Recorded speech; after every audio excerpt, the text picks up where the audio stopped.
long-term rates are going up, and that's a problem. Why is it a problem? Well, the long-term rates that everyone is talking about basically is a 10-year Treasury, which is what the amount of money that the Fed will pay you, that the government will pay you to hold 10-year Treasury bills. That amount, which is around 4.8%, is separating more and more from the Fed fund rate, which is a rate set by the government based on the future price of that Fed rate. And that number is around 4.3%. That split, like almost 0.5%, is the highest it's been in a long time. And this continued increase in the 10-year yield could indicate some worry from the bond vigilante, that's how they called, that the Fed does not have, or the government does not have control over its fiscal house, the debt.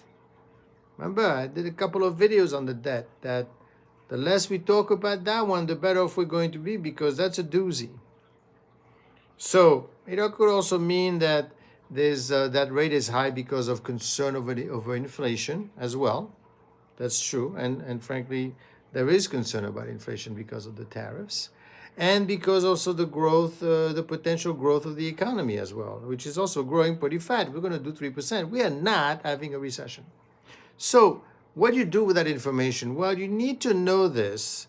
You need to know this because if we are going to use the 10-year rate as a proxy, it's basically telling us we may have another black swan hiding in the corner in the form of some fiscal sustainability, i.e., we are going to have a problem with the debt. And problem means that we may not be able to fund it. It may be become too expensive to take care of it.